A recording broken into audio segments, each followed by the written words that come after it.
Morning, everybody. Welcome to the webinar that I'm running on share incentive plans this morning. This is my first COVID webinar, so I'm delivering it obviously from my house, and if you can hear any background noise, that's because my neighbours are having building work done, so I'll shut the windows. Hopefully you won't be disturbed too much. The webinar will last for around about 30 minutes, and there is an opportunity to ask questions online afterwards, and there will be a recording of the webinar made available on YouTube if you want to see it again, or if you've got colleagues who you think might be interested. To let you know a bit about me, my name is Sarah Anderson. I'm a share scheme solicitor. I've been working in share schemes for about 20 years, focusing almost entirely on share schemes for private companies. And there are my contact details if you want to talk to me afterwards. Actually, probably easiest to email me. Obviously, I'm not in the office at the moment, but if you drop me an email, I will get back to you as soon as I can. So today's webinar, the topics we're going to be looking at is include what a share incentive plan actually is, some of its key benefits and the key requirements that are needed to make the plan work. I'll explain how a SIP works, how you can operate it, the setup and the ongoing administration, and generally how the scheme works for you. And I'll do a quick case study of one of our clients so you can see how it works in practice. So first of all, what is a share incentive plan, sometimes known as a SIP? It's created back in 2000, so it's been around for quite a long time. It's a government recognised plan, what used to be known as an approved plan, now known as a tax advantage plan, which is exactly what it is. It's probably the most tax advantaged share scheme for employees possibly in the world, in that it can provide zero tax rates. That's income tax and capital gains tax, and indeed national insurance contributions, and that works for participants as well as the company. There are obviously rules to follow to get that level of tax advantage, so the SIP has to be made available to all of the employees in the company, and it involves actual shares which are held in a trust rather than share options. But within the limits of those rules, actually the plan is very flexible in the way it works. It allows shares to be gifted to employees or bought by them, and it also incorporates a bog-off arrangement, actually a buy one, get one two, to get two free arrangement. The plan's intended to encourage long-term motivation and reward, and to provide employees with a continuing stake in their company. So if that is what your intention is, then SIP is probably your go-to plan. I'll start off with just some of the key benefits, and of course you should never really implement a plan just for tax advantages, but it is undeniable that the SIP is very, very tax efficient. So when shares are gifted to an employee, or when shares are gifted to an employee, there's no income tax and no national insurance contributions to pay.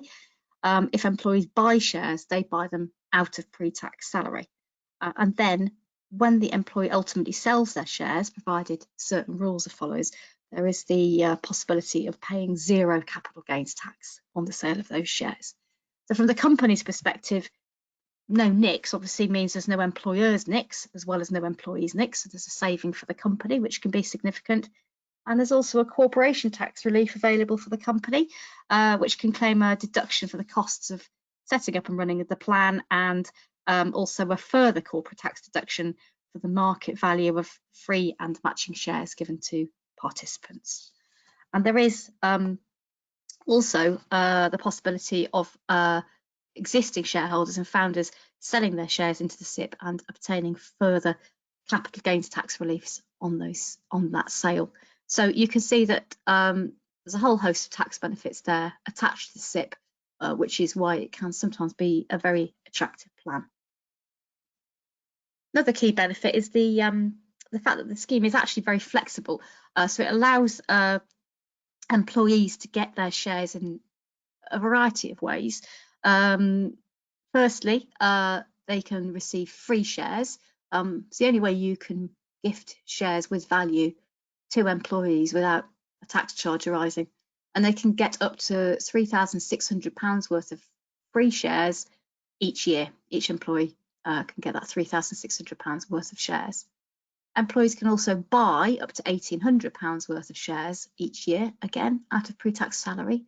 And then finally, for every partnership share an employee buys, they can receive up to 2 further free shares known as matching shares. And that accounts for every partnership share purchase. You don't need to do 2. You can have any number you want as long as you don't match more than 2 shares. So that's a maximum allowance in terms of value of £9,000 worth of shares for each employee each year. Don't need to do it each year, but you've got that flexibility to do so if you wish to.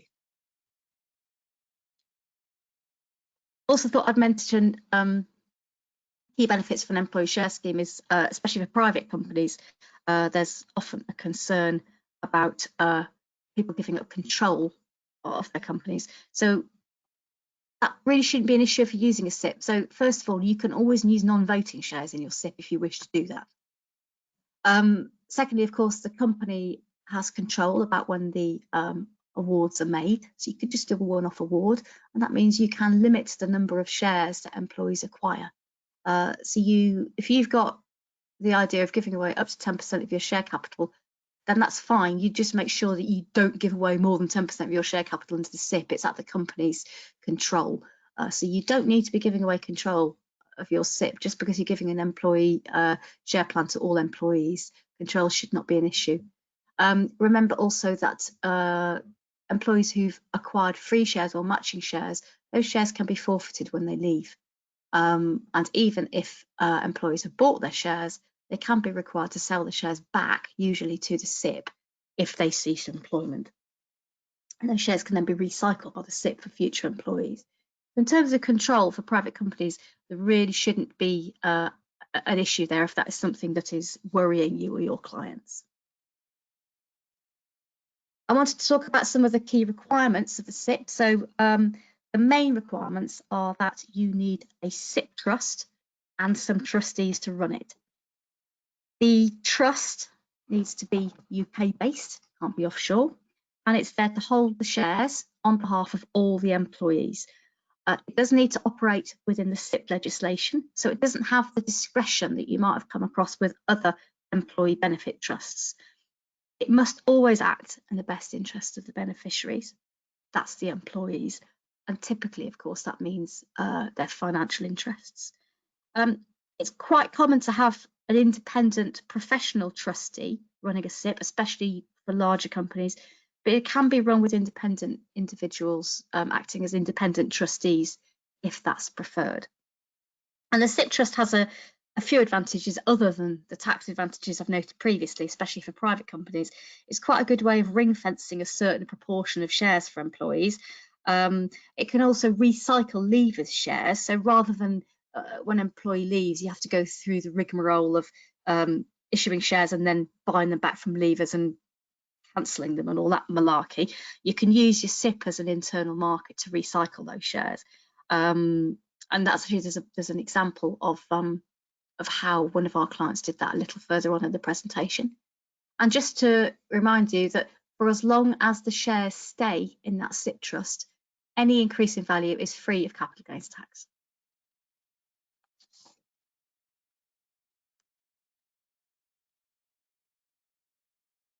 I've just done that slide, sorry, I've gone backwards, sorry.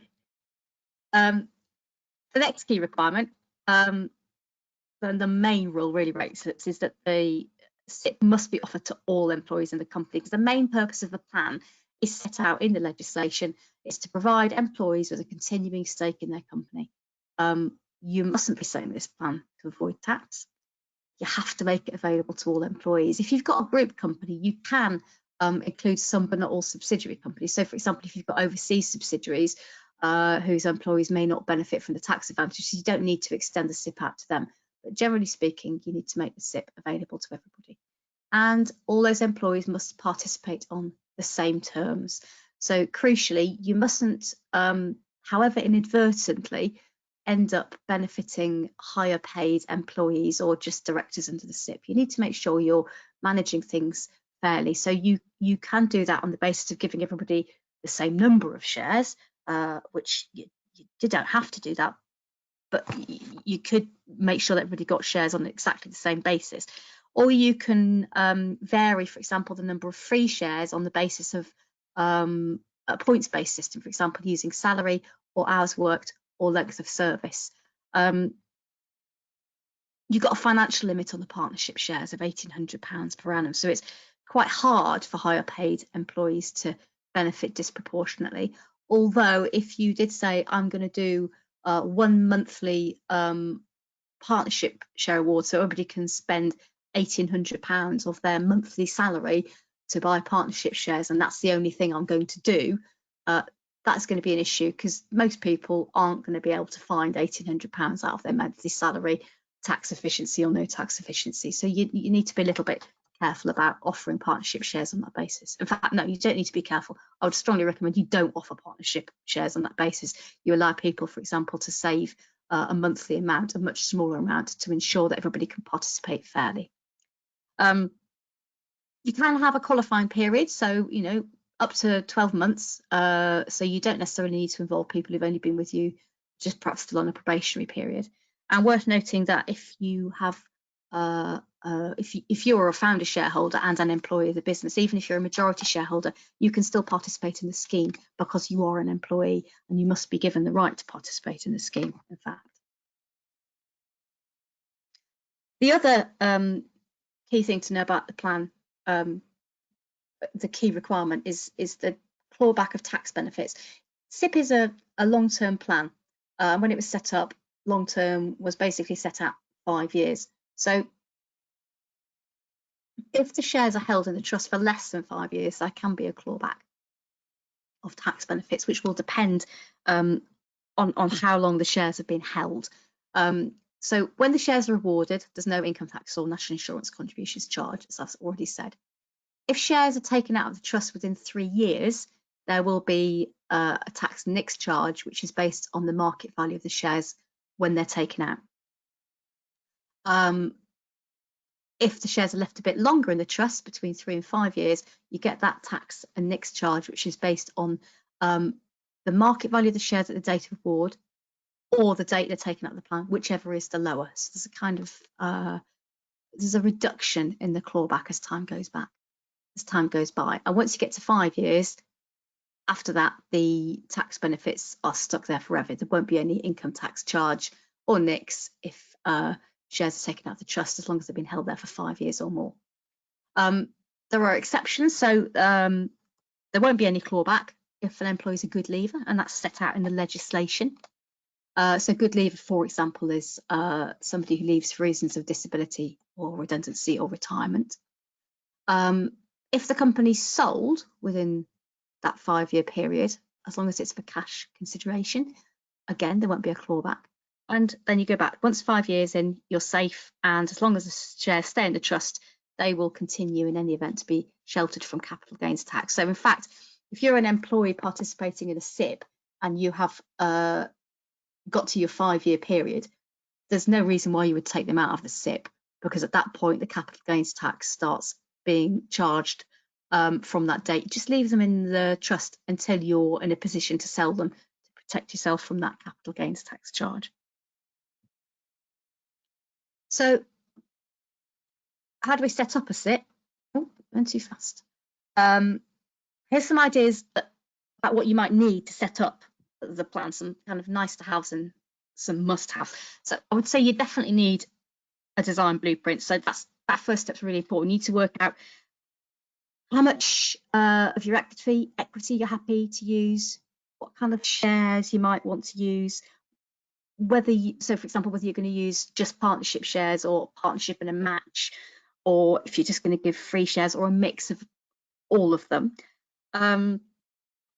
You'll need to think about how the share plan will be funded. So for example, if employees are buying partnership shares, then payments being made, but if free shares are being offered, companies will usually need to have sufficient reserves in order to give out those free shares. So have a think about that. Do you remember you're not tied to making the same award every year? So you could, for example, some of our clients kick off with an offer of just free shares to get people interested, and then change their awards over time. So you kind of build interest at the start with a little chunk of free shares and then move on to partnership with a match to increase take up. You do need to think about a timetable because there are plenty of steps to be taken before you can get the SIP up and running, like setting up the trust, choosing the trustees, opening a trust bank account, which can take an unnecessarily long period. And you might want to think about your communications program tied into the timetable. So you start with maybe a teaser and then give more information as time goes by. But I think it's very important to note that it's not like an option plan. There are a few more steps to take. So you can't usually be putting in a SIP in a couple of weeks' time. It takes a bit longer than that.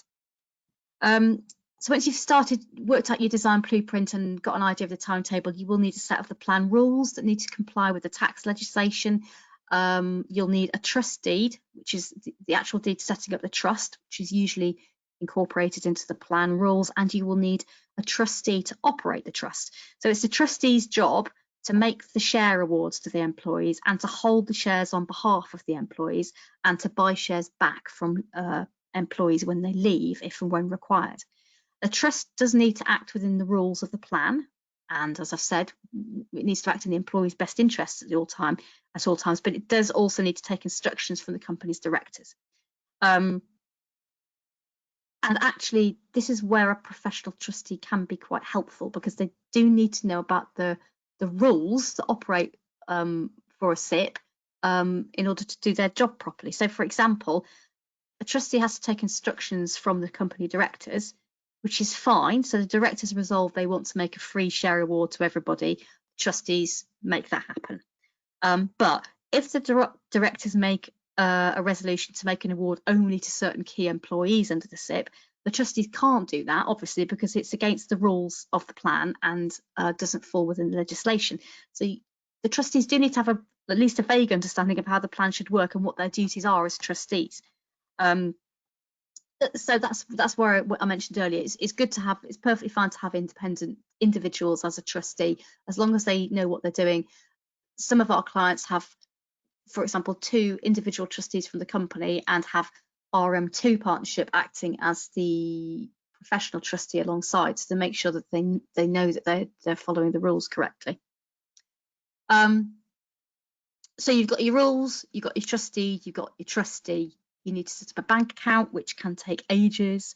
Get that rolling as soon as you can. You need a bank account, obviously, for example, the partnership share money to go into the trust will be funded by the company. It needs money to subscribe for shares in order to make awards to employees, and it might need funds to buy shares back from leavers, so it does need its own bank account. Once you've got all that sorted out, you will need formal approval, potentially of shareholders. You will probably have a board resolution, which will confirm that the plan's been formally adopted and will record when awards will be made and what awards will be made. And the trustee will also need to keep its own records. If it's a corporate trustee, that will also be in the form of board minutes. When you actually get round to launching the plan, each employee will need to enter into an agreement to say that they want to participate in the SIP offering. So that will be a partnership agreement or a free share agreement, depending on what you're offering. Under the partnership shares agreement, they'll need to agree how much money they want to set aside as a one-off or on a monthly basis to buy the shares. Those agreements will, as well as the details of the savings for the partnership shares, the agreements will also contain information about what happens if people cease employment. So, for example, will their free shares be forfeited? If the employees don't complete those agreements, then they won't be able to participate in the SIP awards. So those are quite important. Employee comms, FAQs, very important because, again, especially if you're going to be doing a mix of partnership matching free shares, it's important that employees are giving full information about that. And if they are buying shares, it's very important that they are given full information about what the shares are going to cost and what the fact that there is a risk attached with buying those shares, because although they're tax efficient, there is still inevitably a financial risk. Employees are putting their hands in their pockets to buy shares in their employing company. So you are obliged to give them sufficient information about that without obviously encouraging them to make that purchase. You'll need a share valuation agreed with HMRC before employees can buy their shares or be awarded shares. If you don't have a valuation from HMRC, it is rather difficult to work out if you are exceeding the annual limits for free shares and partnership shares under the SIP legislation. So you should get a valuation agreed with HMRC before you make the award. And this last one is not set out in the legislation, but a well-organised payroll is essential if you are running a share incentive plan. Apart from anything else, you need to know exactly who is currently employed by the company and how long they've been employed for, so that you can make the correct offer to all employees and make sure you're not inadvertently missing out anybody, which could cause you to be breaking the legislation, breaking the rules of the SIP. Bits you might benefit from is you might want to change your articles of association. So, for example, to make sure that if employees who hold shares cease employment, they are required to sell shares back. You might want a bit of equity modelling. If you're looking at a plan that is running over 5 years and you have a lot of employees and perhaps quite a lot of turnover on stuff, you might need to work out how many shares you're likely to actually require to run the SIP and make sure that you're not exceeding any pool you might have set aside. I've mentioned the trustee administrator point, and I have mentioned the detailed employee communication strategy. So worth noting, of course, that your comms strategy will depend on your workforce. Obviously, a completely different ball game if you're looking at, for example, a company, maybe the financial services sector, when people will have a reasonably good idea in most cases of what a share is and what it means to buy one. Very different from, for example, I don't know, a company that is operating delivery services around the country with people who may not have as much awareness of share capital and may not be in the office very often to take part in communications kind of on the factory floor or whether in the office. They might just be out a lot. So you need to think about how you're best able to communicate with your workforce, and that will depend very much on your individual company and how your employees work. I just wanted to run quickly through how a share plan usually operates. So normally the company will set up the trust. Step 1. And then invites employees to participate. Employees have to enter into those free share agreements or partnership agreements before they can participate in the SIP. The company issues the shares to the trust or the funds so that the SIP trust now holds the shares for those employees. You've also at this point got the potential for a founder to sell some shares into the SIP trust if that's required, and the trust buying shares back from them, or buying shares from them to hold for the employees, sorry. Then you've got the SIP trust. It's got shares in the trust and it's holding them on behalf of all those employees. And as time goes by, the SIP trust can pay dividends to employees on the shares that they hold. And as people leave, shares will be sold back to the trust and recycled for future awards. That's a quick breakdown of how it will normally operate on a day-to-day basis. So once you've made the first awards, you do need to register the plan with the revenue. You need to submit an annual return. You need to keep really good records of the awards that you're making, and also information about your employees who depart employment and why they've ceased employment, because that's when you need to work out whether somebody is a good or a bad leaver for the purposes of the legislation.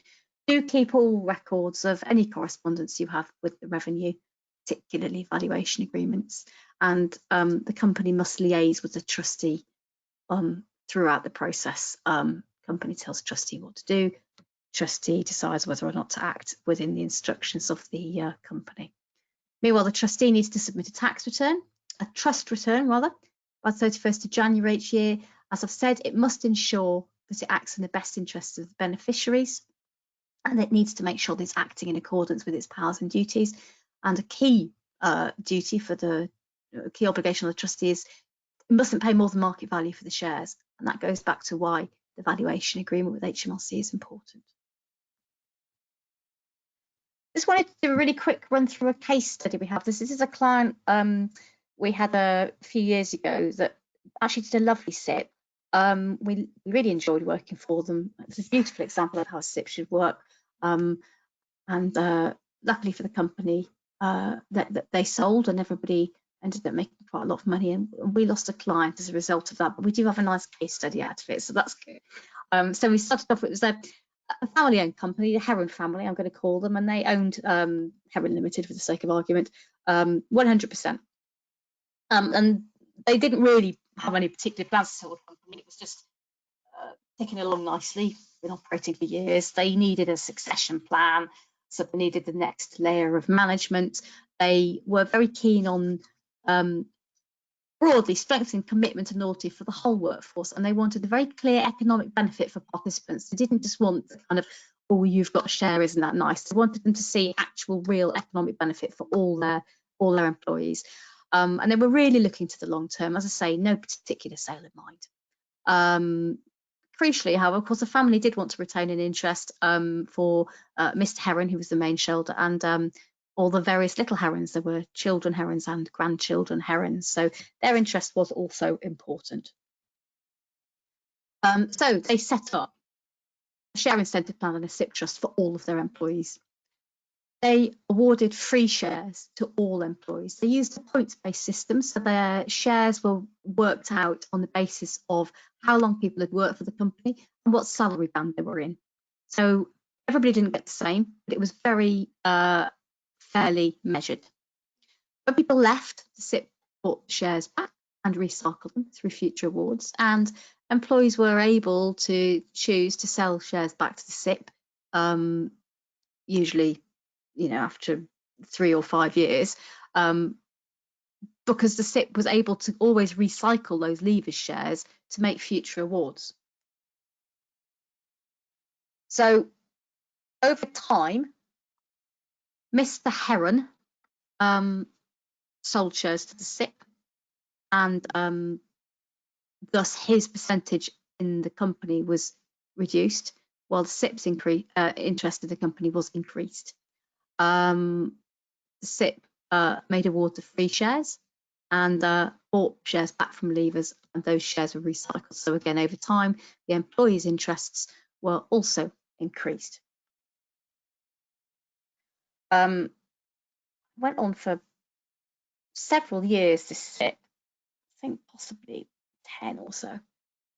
Free share awards were made each year. I mean, it wasn't a very big SIP. There's only 45 employees in this business, but because the founder was so committed to it, I think the small numbers didn't really make a huge amount of difference. He was very, very keen on this equitable arrangement and to give free shares to those employees because he felt they were a really important part of the business, and he really wanted their ongoing commitment and loyalty. So free shares every year, agreeing the valuations for the SIP each year. Those valuations last for 6 months. When employees sold back, their SIP shares would be bought back at the latest market value as agreed with the revenue. They also had, for key employees, some EMI options and an EBT. The EBT was used to buy back shares from leavers and then used to grant EMI options. EBT was a discretionary plan, so the once shares had gone into the SIP, they could only be used for all employees.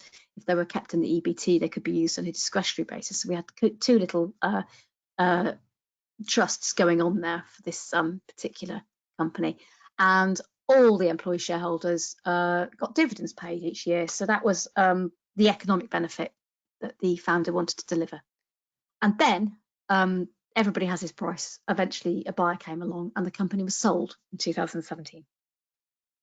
So at the sale, the shareholding did look quite a bit different. Mr. Heron had reduced his shares, and the Heron children had still got interest, but the employees had built up an interest through the SIP and the EMI of very nearly 20%,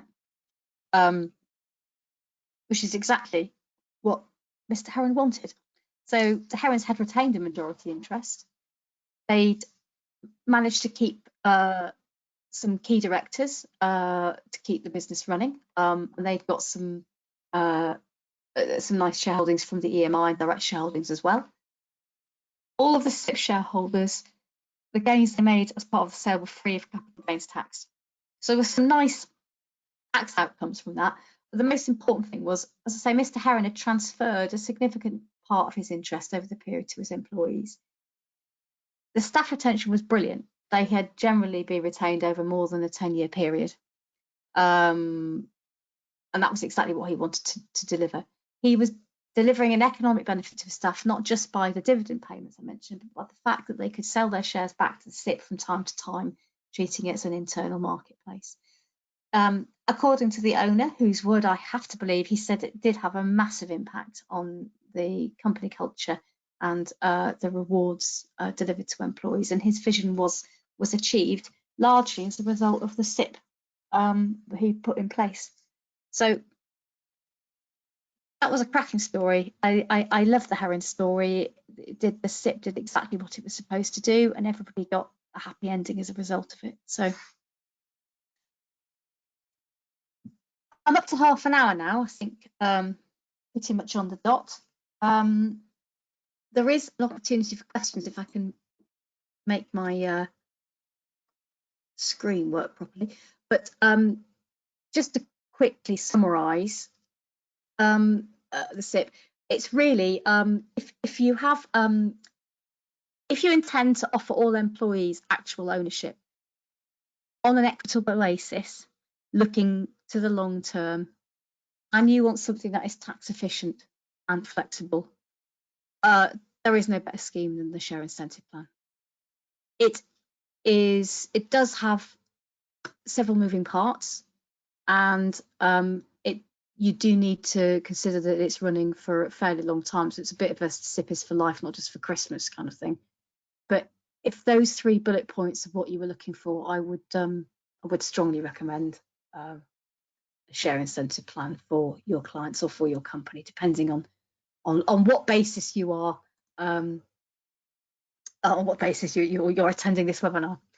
I've just got, you can send questions on this webinar, and I can see that I've got one question, which is there a limit on the size of company to operate the scheme? No, there isn't. SIPs are very commonly or reasonably commonly used by very, very large listed companies, so I don't think there's any limits on the upper size. The only in terms of the other end of the scale is, can a company be too small to operate a SIP? You have to balance the benefit that you're delivering to employees in terms of value of shares and in terms of tax efficiency versus the costs of running the scheme, because it's not the main thing is not so necessarily the setup costs, but the fact that you're going to have ongoing administrative costs. You're going to have to be running the SIP yourself as a trustee or paying somebody to do it, and you need to be doing your returns. And if you're going to be making annual awards, that's a bit of work each year, so you're either going to have to do that yourself or you're going to have to pay somebody to do it.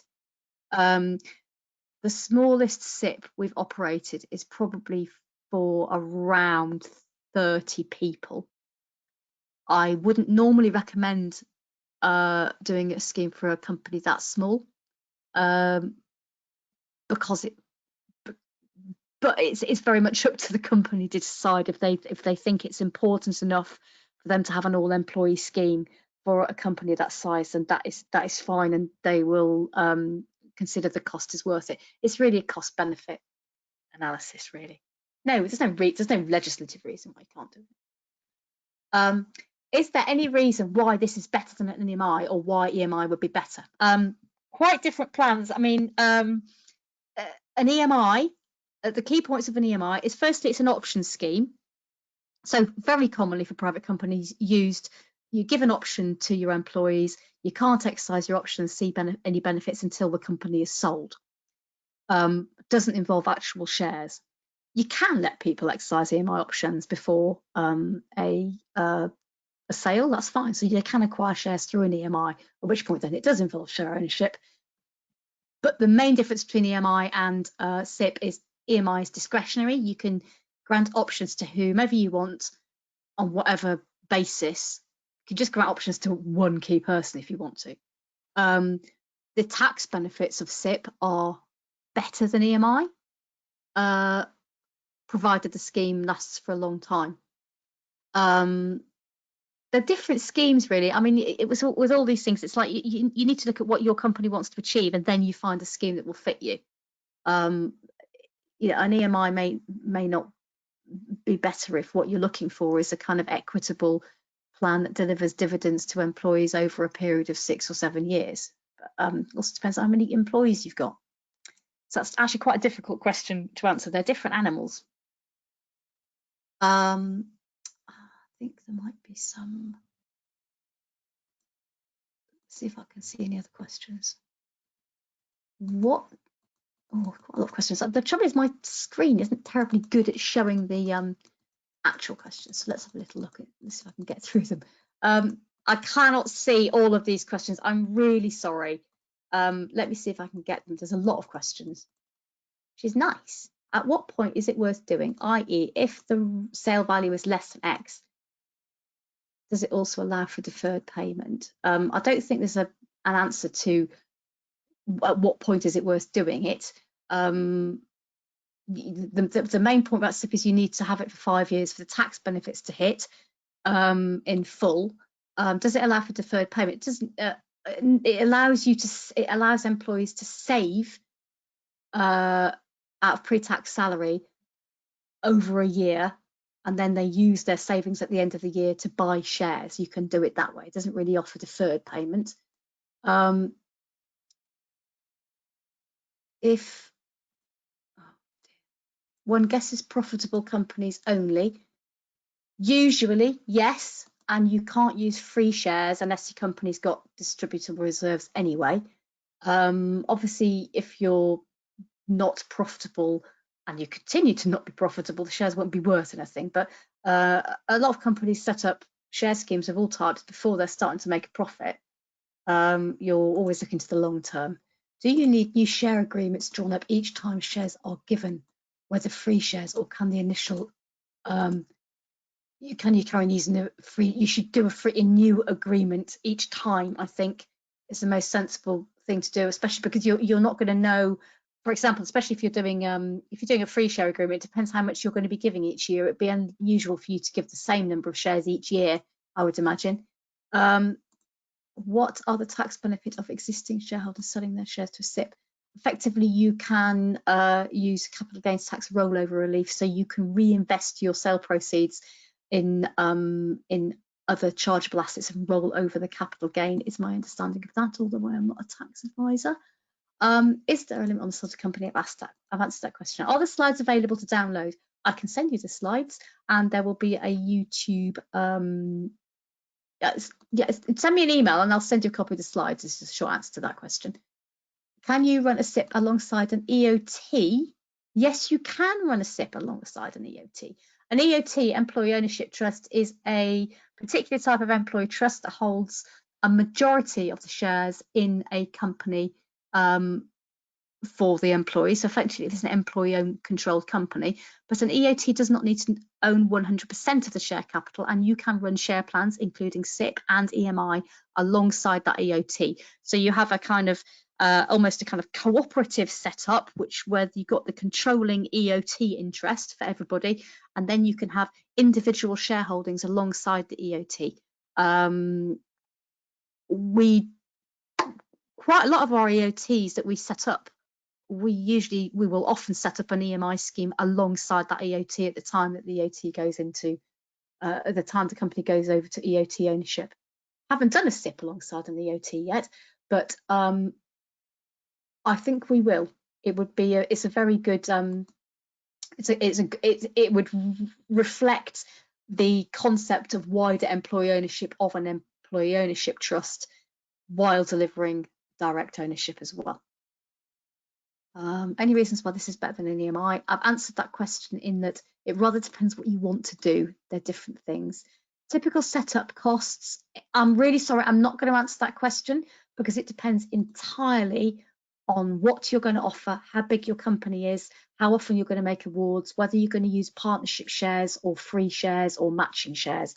But if you would like to contact us to talk to us about that, we can certainly give a rough estimate. Are there other schemes to accumulate more benefits per member than the £9,000 or so from SIP?